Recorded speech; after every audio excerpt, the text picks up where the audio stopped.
മറ്റൊരു പുതിയ വീഡിയോയിലേക്ക് എൻ്റെ എല്ലാ കൂട്ടുകാർക്കും സ്വാഗതം. പൊതുവെ നമ്മൾ മുതിർന്നവരും കുട്ടികളും പാവയ്ക്കയോട് അത്ര താല്പര്യം കാണിക്കാറില്ല അല്ലേ? എങ്കിൽ ഈ കയ്പുള്ള പാവയ്ക്ക വെച്ചുകൊണ്ട് തന്നെ ഒട്ടും കയ്പില്ലാത്ത പാവയ്ക്ക പച്ചടിയുടെ റെസിപ്പി എങ്ങനെ തയ്യാറാക്കാമെന്ന് കണ്ടു നോക്കിയാലോ?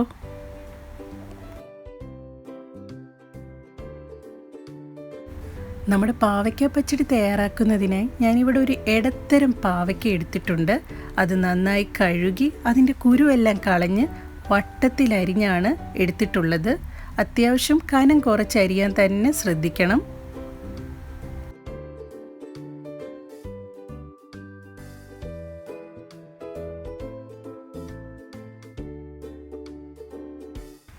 അരിഞ്ഞു വെച്ച പാവയ്ക്കയിലേക്ക് 1/4 ടീസ്പൂൺ മഞ്ഞൾപ്പൊടി ചേർത്ത് കൊടുക്കാം. പാകത്തിന് ഉപ്പൂടെ ചേർത്ത് നന്നായി ഒന്ന് ഇളക്കി ഒരു 10 മിനിറ്റ് മാരിനേറ്റ് ചെയ്ത് വെക്കാം.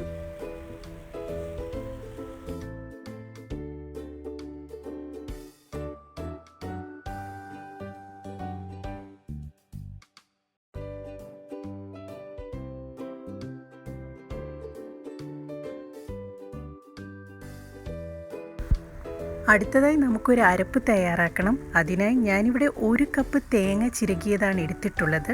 അതിലേക്ക് 3 ടേബിൾ സ്പൂൺ തൈരാണ് ചേർത്ത് കൊടുക്കുന്നത്. നിങ്ങളും 3 ടേബിൾ സ്പൂൺ തന്നെ ചേർത്ത് കൊടുക്കാൻ ശ്രദ്ധിക്കണം.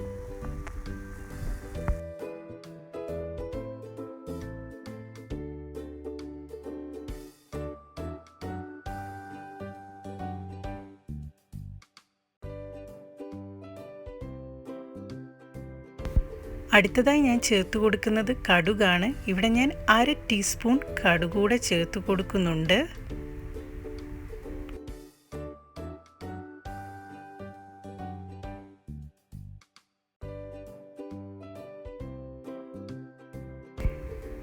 ഇനി നമുക്ക് ഇതൊരു മിക്സിയുടെ ജാറിലേക്ക് ഇട്ട് കൊടുക്കാം.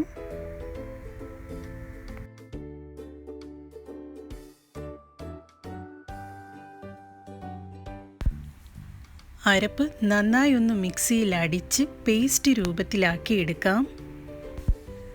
നമ്മുടെ അരപ്പ് നന്നായി മിക്സിയിൽ അടിച്ച് കിട്ടിയിട്ടുണ്ട്. ഇനി ഒരു ബൗളിലേക്ക് മാറ്റിയെടുക്കാം. അടുത്തതായി നമുക്ക് വേണ്ടത് 1 കപ്പ് തൈരാണ്. അതും കൂടി നമ്മുടെ അരപ്പിലേക്ക് ചേർത്ത് കൊടുക്കാം.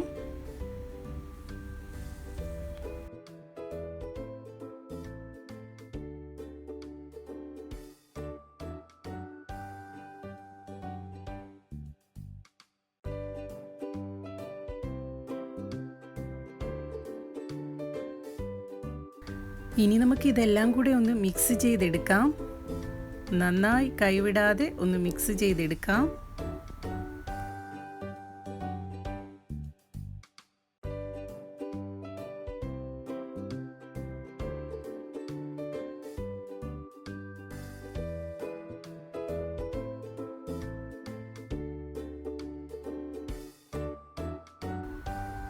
പാകത്തിന് ഉപ്പൂടെ ചേർത്ത് കൊടുക്കാം.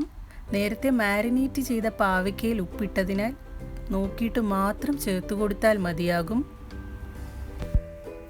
നമ്മുടെ അരപ്പ് തയ്യാറായിട്ടുണ്ട്. ഇനി കുറച്ച് നേരത്തേക്ക് ഒന്ന് മാറ്റി വെക്കാം. അടുത്തതായി നമ്മുടെ പാവയ്ക്ക ഫ്രൈ ചെയ്യുന്നതിനായി ഞാനിവിടെ അത്യാവശ്യം നല്ല രീതിയിൽ തന്നെ ഓയിൽ ഒഴിച്ച് കൊടുക്കുന്നുണ്ട്.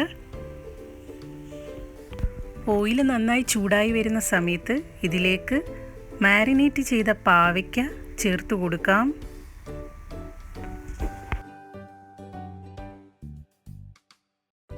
നമ്മുടെ പാവയ്ക്ക ഒന്ന് മുരിഞ്ഞു വരുന്നിടം വരെ ഒന്ന് കുക്ക് ചെയ്തെടുക്കാം.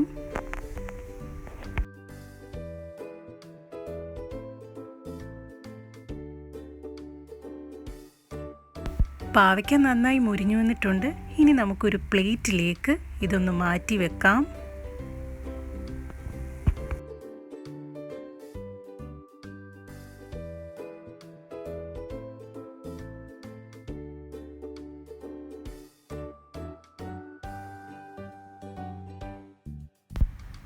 അടുത്തതായി നമുക്ക് തയ്യാറാക്കിയ അരപ്പിലേക്ക് മൊരിഞ്ഞ പാവയ്ക്ക കുറേശ്ശെയായിട്ട് ചേർത്ത് കൊടുക്കാം. ഇനി പൊടിച്ച് ചേർക്കേണ്ടിയവർക്ക് അങ്ങനെയും ചേർക്കാവുന്നതാണ്. അത്യാവശ്യം കടിക്കത്തക്ക വിധം പച്ചടി വേണ്ടിയവർക്ക് ഇങ്ങനെയും ചെയ്യാവുന്നതാണ്.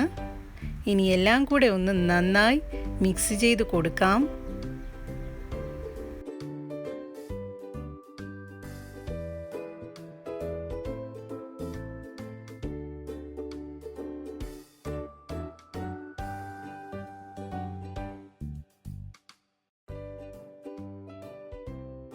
അടുത്തതായി നമുക്കിതൊന്ന് താളിച്ചൊഴിക്കണം. അതിനായി ഒരു പാത്രം വെച്ച് പാവയ്ക്ക ഫ്രൈ ചെയ്ത 2 ടേബിൾ സ്പൂൺ എണ്ണയാണ് ഒഴിച്ചു കൊടുത്തത്. അതിലേക്ക് കുറച്ച് കടുക് കൂടെ ചേർത്ത് കൊടുക്കുന്നുണ്ട്. കടുക് ഒന്ന് പൊട്ടി വരുമ്പോഴത്തേക്ക് ഞാനിവിടെ 3 പച്ചമുളക് കീറിയതും കൂടെ ചേർത്ത് കൊടുക്കുന്നുണ്ട്. പിന്നെ 3-4 വറ്റൽമുളക് കൂടെ ചേർത്ത് കൊടുക്കുന്നു. കുറച്ച് കറിവേപ്പിലയും കൂടെ ചേർത്ത് കൊടുക്കുന്നുണ്ട്. ഇനി ഇത് നമ്മുടെ പാവയ്ക്ക പച്ചടിയിലേക്ക് ഒന്ന് താളിച്ചൊഴിച്ച് കൊടുക്കാം.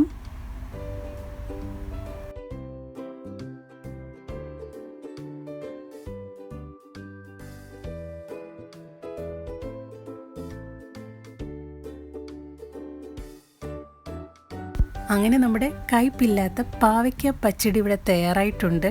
ഇനി പാവയ്ക്ക ഇഷ്ടമല്ലെന്ന് ആരും പറയത്തില്ലല്ലോ, അല്ലേ? എല്ലാവരും ഈ റെസിപ്പി ഒന്ന് ട്രൈ ചെയ്ത് നോക്കുക. നിങ്ങളുടെ വാല്യുബിൾ ഫീഡ്ബാക്ക് കമൻറ്റ് ബോക്സിൽ രേഖപ്പെടുത്തണം. എൻ്റെ ഈ വീഡിയോ നിങ്ങൾക്ക് ഇഷ്ടമായാൽ ലൈക്ക് ചെയ്യണം, ഷെയർ ചെയ്യണം, സബ്സ്ക്രൈബ് ചെയ്യണം. പുതിയൊരു വീഡിയോയുമായി വരുന്നതുവരെ നന്ദി, നമസ്കാരം.